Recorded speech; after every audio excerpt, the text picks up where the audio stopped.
కార్తీక మాసంలో వచ్చేటటువంటి 4వ తిథిని, చతుర్థి తిథిని నాగుల చవితి అని పిలుచుకుంటాం.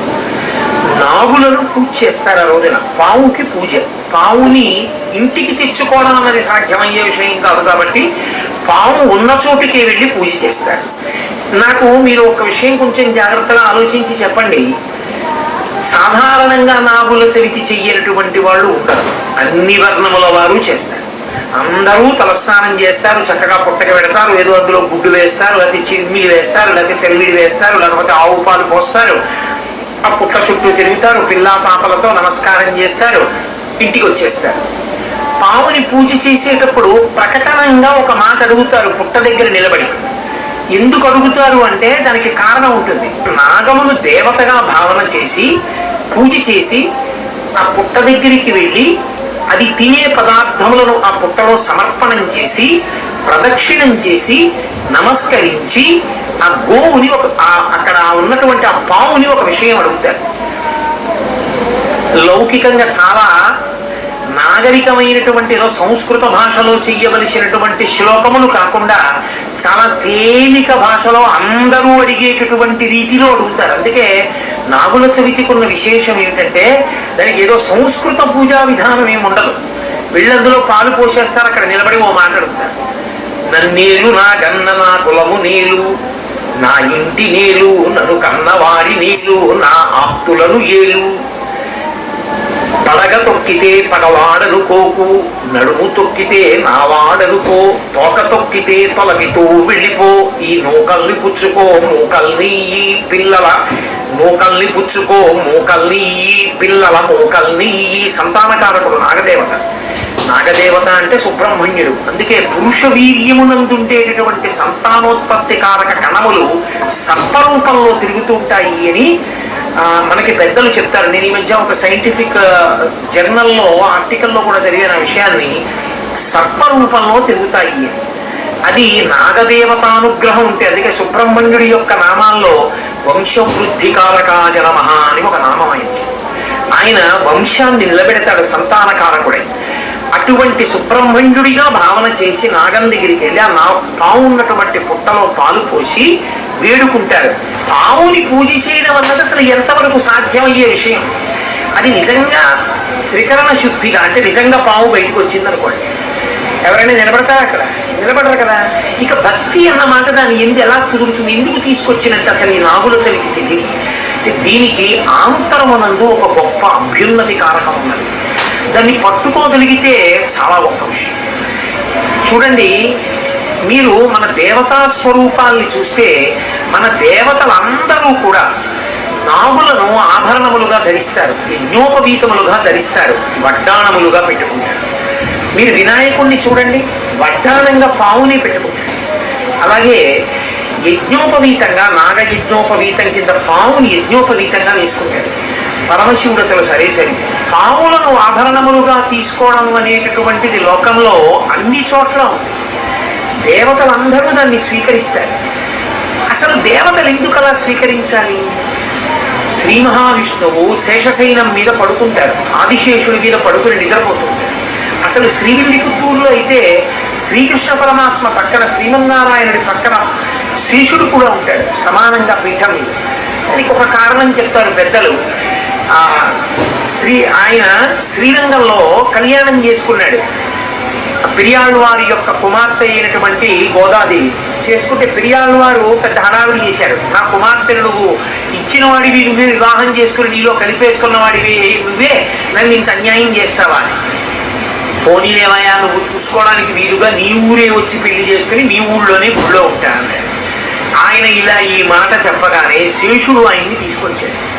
ఆయన రాలేని వాడని కాదు, కానీ ఆయన ఆర్తిని గమనించి శేషుడు వెంటనే ఆయన్ని గోదాదేవిని శ్రీవిల్లిపుత్తూరు తీసుకొచ్చాడు.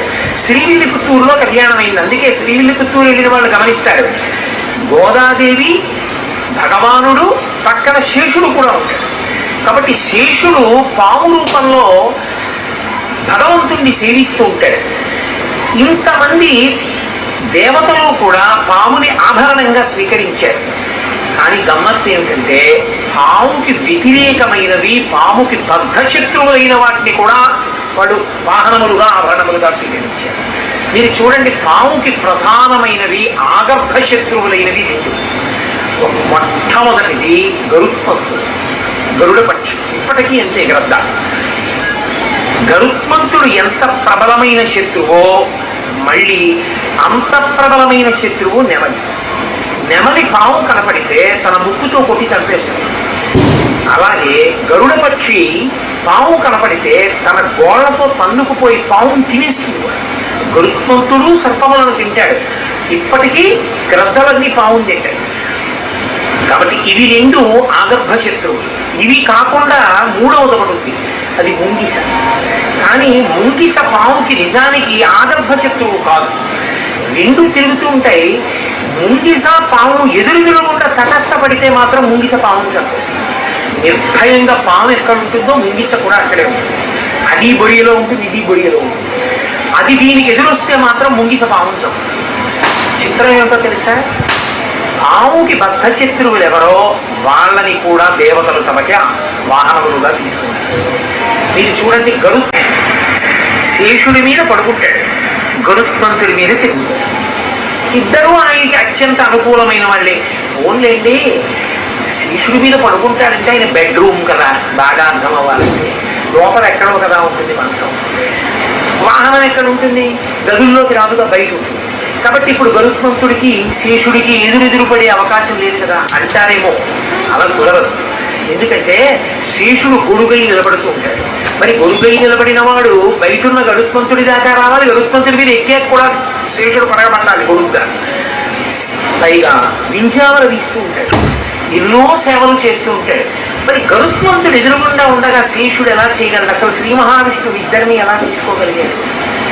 సుబ్రహ్మణ్యుణ్ణి నాగస్వరూపంగా పూజ చేయడం ఎన్నో చోట్ల సంప్రదాయం ఉంది. జంటపాములు కనపడితే సుబ్రహ్మణ్య స్వరూపం అని నమస్కారం చేస్తారు. మరి అదే సుబ్రహ్మణ్యుడు నెమలి మీద ఎక్కి తిరుగుతుంటాడు. అమ్మవారికి నకులేశ్వరి అని ఒక పేరు. నకుల అంటే ముంగిస, నకులేశ్వరి అంటే ముంగిస స్వరూపమైనటువంటి తల్లి. ఆవిడేమో ముంగిస స్వరూపంలో ఉంది. సుబ్రహ్మణ్యుడేమో నెమలి మీద కూర్చున్నాడు, శ్రీ మహావిష్ణువేమో గరుత్మంతుడి మీద కూర్చున్నారు. వీళ్ళు ముగ్గురు పాముతో సంబంధం ఉన్నవాళ్ళు. ఎలా కుదురుతున్నది? అమ్మవారికి ఎక్కడుందండి పాముతో సంబంధం అంటారేమో. కుండలినిలో అమ్మవారికి సర్పస్వరూపంలోనే ఉంది. మరి సర్పంతో ఆనుకూల్యత ఉంది, సర్పంతో ప్రతికూలత ఉంది. ఇది ఎలా అనుసంధానం అంటే, మనకి సర్పము రెండు విషయాలకి సంకేతముగా చెప్పబడుతుంది. ఒక సర్పము పాడు చేసే సర్పం, ఒక సర్పం మనిషిని ఉద్ధరణలోకి తీసుకెళ్ళగలిగినటువంటి సర్పం.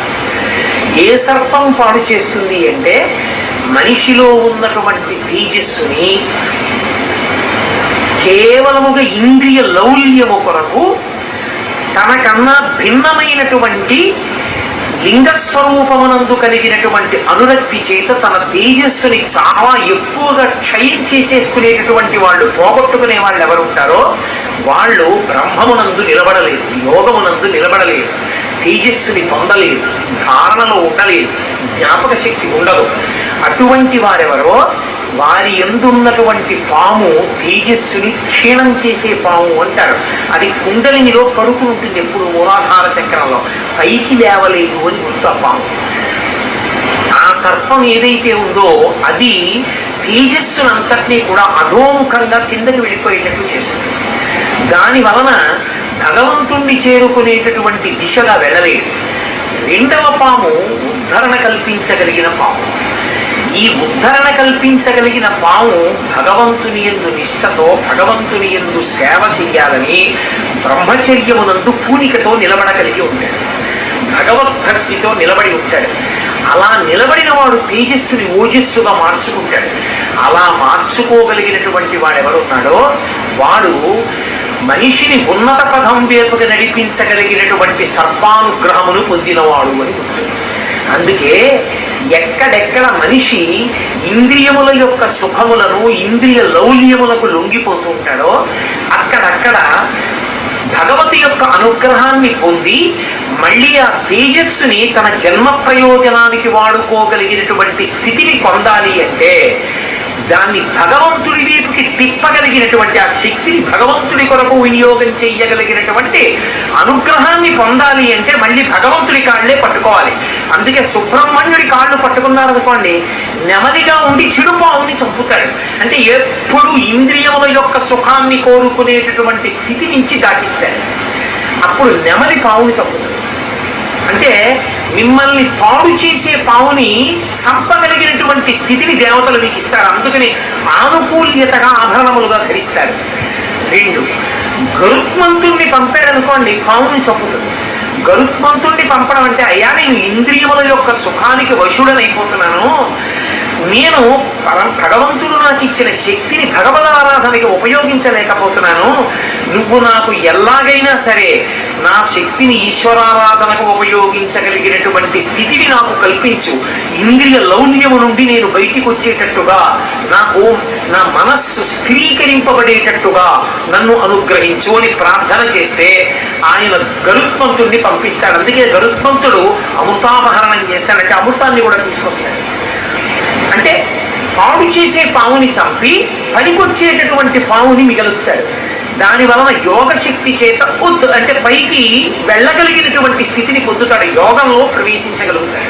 అలాగే నకులి అమ్మవారు, నకులీశ్వరి అమ్మవారి పాదములు పట్టుకుని ఎవడు ప్రార్థన చేశాడో ఆవిడ పంచతన్మ ప్రసాయక, ఎప్పుడు చెవి వినకూడనివి విద్దామని, కన్ను చూడకూడనివి చూద్దామని, ముక్కు వాసన చూడకూడనివి వాసన చూద్దామని, నాలుక తినకూడనివి తిందామని, చర్మం ముట్టుకోకూడని వాటిని ముట్టుకుందామని కోరేటటువంటి కోరికలతో కూడినటువంటి మనసు, ఈ 5 ఇంద్రియములు మార్పు చెందుతాయి. ఇప్పటి వరకు చూడకూడనివన్నీ చూస్తానన్నాడు, వినకూడనివన్నీ వింటానన్నాడు, వాసన చూడకూడనివన్నీ వాసన చూస్తానన్నాడు. ఇప్పుడు ఆ మనస్సు మారుతుంది. మారడమే 2వ పాము. ఇది నకులి. ఇప్పుడు ఆవిడ ముంగిసగా వచ్చి 1వ పాముని కొరికేస్తుంది. ఇప్పుడు 2వ పాము ఏం చేస్తుంది? ఇంతకు ముందు ఉన్నాడు, ఇప్పుడు ఉన్నాడు. ఇంతకు ముందు మనసు ఉంది, ఇప్పుడు మనసు ఉంది. ఇంతకు ముందు 5 ఇంద్రియాలు ఉన్నాయి, ఇప్పుడు 5 ఇంద్రియాలు ఉన్నాయి. ఇప్పుడు అంటాడు, నేను భగవంతుని యొక్క స్వరూపాన్ని వెళ్ళి చూడకుండా ఉండలేను. అందుకని రోజు ఏదో కాసేపు ఇంట్లో సీతారామచంద్రమూర్తి యొక్క చిత్రం పెట్టుకుని కాసేపు అలా సీతమ్మ వంక చూస్తూ కూర్చుంటాడు, రామచంద్ర ప్రభువు వంక చూస్తూ కూర్చుంటాడు, దక్షిణామూర్తి స్వరూపం వంక చూస్తూ కూర్చుంటాడు, ఆ పరమేశ్వరుణ్ణి చూస్తూ కూర్చుంటాడంటే ఇప్పుడు కన్ను భగవంతుణ్ణి చూడటాన్ని ఇష్టపడుతుంది. కన్ను తనంత తానుగా కాదు, మనసు కోరింది, కన్ను ఉపయోగపడింది. ఇంతకుముందు పనికి మారినవన్నీ వాసన చూశాడు భోగలాలకుడు. ఇప్పుడు భగవంతుడి పాదముల మీద పెట్టి తీసిచ్చిన పువ్వు వాసన చూసి కన్నులకు అద్దుకోవాలని కోరిక. తనకు జాజిమాల కొన్నాడు, పూర్వం దాని భోగమునకు వాడేది. ఇప్పుడు ఆ జాజిపూల దండ తీసుకెళ్లి పరదేవత యొక్క పాదముల మీద ఉంచాడు. ఉంచి తీసి కళ్ళకెత్తుకుని తన తల మీద పెట్టుకుని తన భార్యని పిలిచి, ఏమాయ్ పరదేవత ప్రసాదం తలలో పెట్టుకో అన్నాడు. ఇంతకుముందు పువ్వులు కొని వాడినటువంటి ప్రయోజనాలకి ఇప్పుడు పువ్వులు కొని భగవతి అనుగ్రహంగా ఆమె పాదముల మీద పెట్టి ప్రసాదంగా వాసన చూడడానికి తేడా ఉందా లేదా? ఆ పాము ముంగిస చేత కరవబడింది, ఇప్పుడు మంచి పాము మీకు అనుభవంలోకి వస్తోంది. ఇది మార్పు. ఇదే ఇంతకుముందు ఏది కనపడితే అది తనకు తినాలనిపించినవన్నీ వండుకు తిన్నాడు. ఇప్పుడు తింటాడు. ఎలా తింటాడు? తన మొరకలించాడు. పూర్వం ఎవరైనా చక్కెర పొంగల్ తింటుంటే వస్తే మూత పెట్టి లోపల దాచేసేవాడు, వాళ్ళు చూస్తారే. మరి ఇప్పుడు ఈశ్వర ప్రసాదం ఒకరికి పెట్టి తను తింటాడు. ఇప్పుడేమైంది? పూర్వం ఉన్న గుణములు తగ్గాయా లేదా? ఆ పాము ముంగిస చేత కరవబడింది, ఈ పాము వృద్ధిలోకి వచ్చింది. ఇది పాముల యొక్క మార్పు అంటారు. దీన్ని శాస్త్రంలో కుండలిని ఎందున్న పాము పైకి లేవడం, తేజోనష్టము చేసి ఇంద్రియ లౌల్యమును కల్పించగలిగినటువంటి పాము మరణించడం. ఇది యథార్థమునకు ఆధ్యాత్మిక వైభవము కొరకు పావుని చూసి, ఇన్నాళ్ళు నా యందు ఏ పాములు ఉన్నాయో అవి పోవాలి, నన్ను ఉద్ధరించగలిగినటువంటి పాములు ప్రవేశించాలి. అది నాగుల సంగతి.